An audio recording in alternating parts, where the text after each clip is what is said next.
olwaleero tunoonya Katonda, twagala Katonda. Waliwo ebiremeddewo, waliwo amabanja, twagala okusikira obulamu obutagwawo, tuvuma ebisiyaga negasiya yenna agenderako, naye bangi kuffe okutandikira ku nze tulina ebbanja.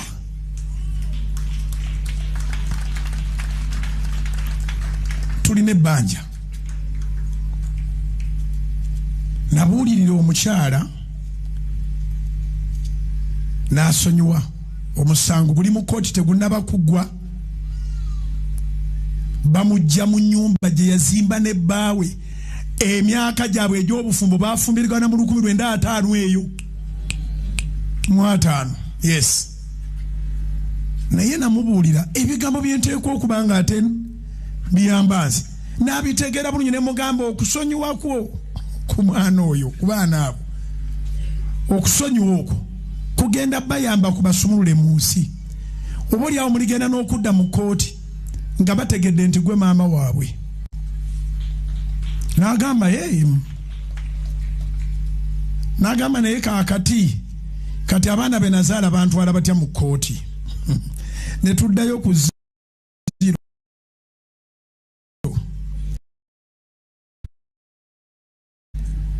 Ne mugamba baakutwala mu kooti kubanga baagala ebintu.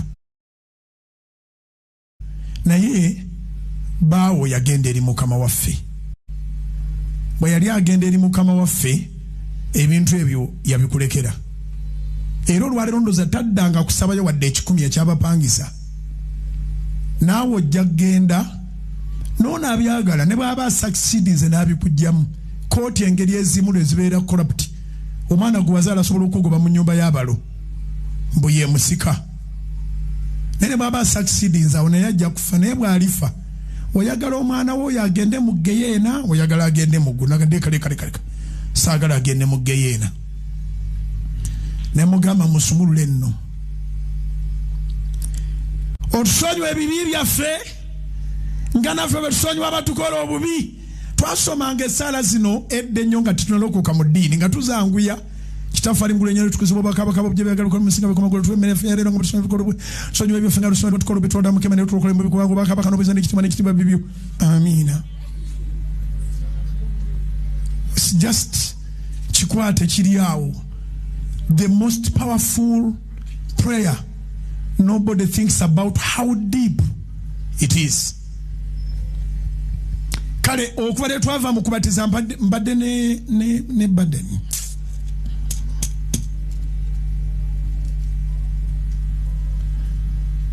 Kiruma nnyo okubanga tugenda ne tukola emirimu gya Katonda naye nga tulinga nga babulooka abatikka baasi.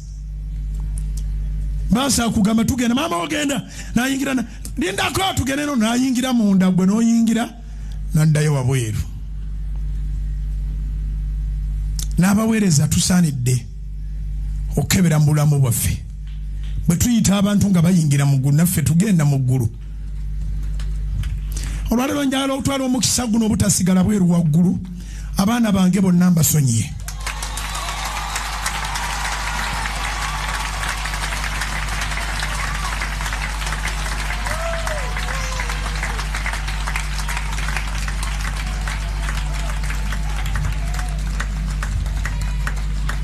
Dorwini Bujingo, Gift Kirabo, kusonyiye nga nkijja ku ntobo y'omutima gwange.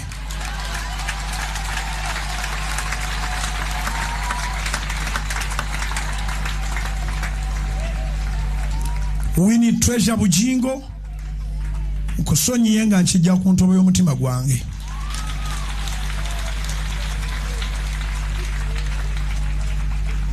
Jennifer Blessed Bujingo, kusonyiye nga nkijja ku ntobo y'omutima gwange.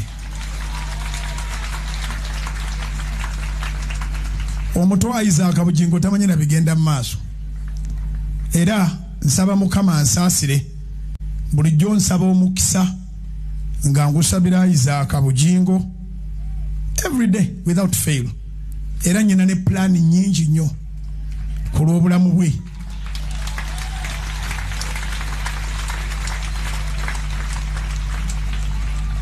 newe emirembe mu mutima gwange simulinako access for the last 5 years. Naye yensonga lwaki buli lunaku muteeka mu mikono gya Mukama kubanga sinze Mukama. Mukama yamulabirira. Naye okuva olwaleero nga mmaze okujja omugugu guno ku mutima gwange, abaana bange bonna n'abateekanga mu maaso ga Mukama nga nsaba. Mukama akwomukisa.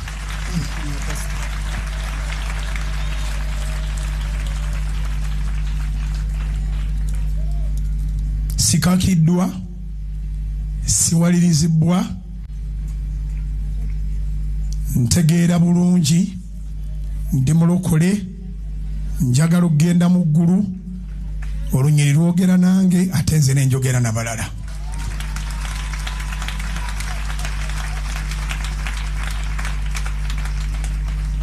Otusonyiwa ebibi byaffe nga naffe bwe tusonyiwa abatukola obubi. Bassebo ne bannyabo, wano waliwo abantu abalina siriimu, waliwo abantu abalina ebirwadde ebizibu, waliwo abantu abalina amabanja n'obwavu nga bibalemeddeko, naye ng'akaguwa k'ebirina kwe byekutte bakayita forgiving. Unforgiveness nga kye kikutte. Badde nsaba nga bwe bitali byangu ng'ate bizibu. Nange ebadde process. It has taken me so long to heal. That's why I don't want to go into the details of what I'm forgiving. I am forgiving everything.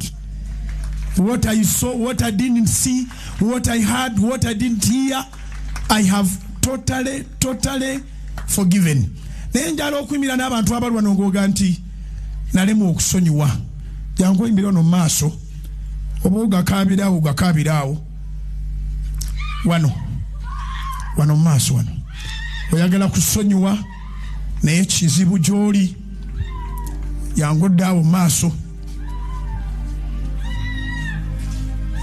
Jangu oddaawo mu maaso. Mu saavisi eno wabeerewo abantu abasonyibwa. Tuyingire wiiki yaffe ey'okubiri. Tuyingire wiiki yaffe.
Kisa saba ekisa ky'okusonyiwa, saba ekisa ky'okusonyiwa, saba ekisa ky'okusonyiwa abaana bo, saba ekisa ky'okusonyiwa bazadde bo, saba ekisa ky'okusonyiwa balo, saba ekisa ky'okusonyiwa mukyala wo, saba ekisa ky'okusonyiwa bakama bo, saba ekisa ky'okusonyiwa.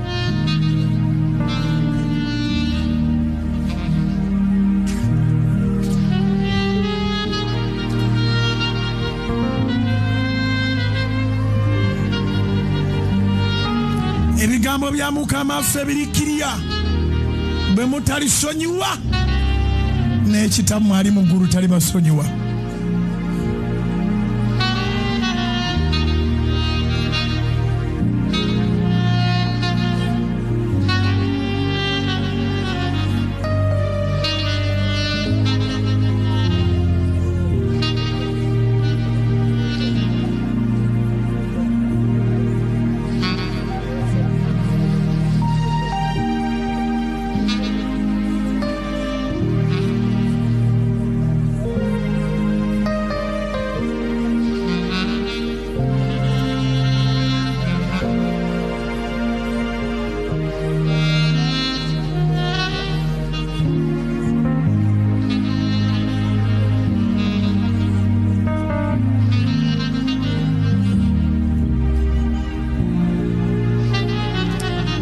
waliwo amafuta, emitima giva mu makomera, emitima giva mu makomera, emyoyo sitaani agiruzinga, emyoyo sitaani agiruzinga.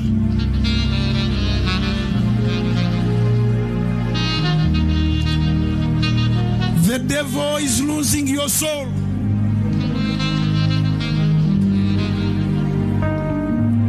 Satan has no rights on our souls.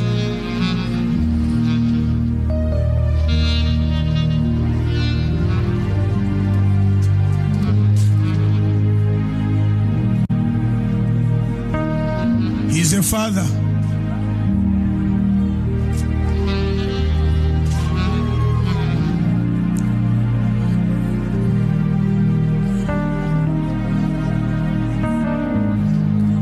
If you love the Lord, forgive tonight.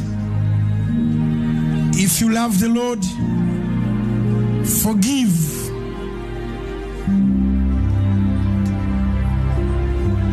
My daughters knows where to find me. I'll be the happiest if I see any of them tomorrow or tonight.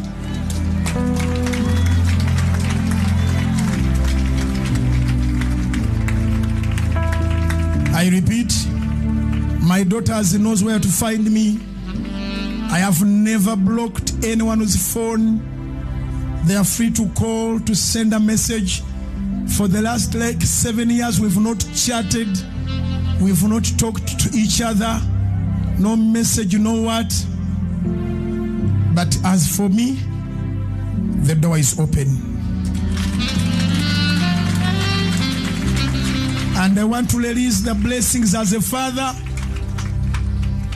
the blessings of my Father in heaven, the Son and the Holy Spirit, and the blessings of I as their parent. I pray that they live a good life, a life that was predestined to Doreen, to Winnie, to Jennifer, and to Isaac.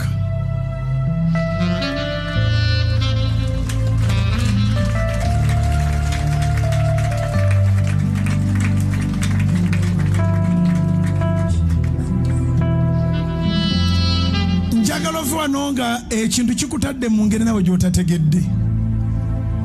Kugambye nabuulira omuntu mukubatiza n'asonyiwa omwana wa mutadde mu kooti, amufulumya mu nnyumba, omusango gukyaliyo, tamanyi gugwa gutya, nga yeesabira essaala ey'okufa naye ng'amaze kweyambula mwana.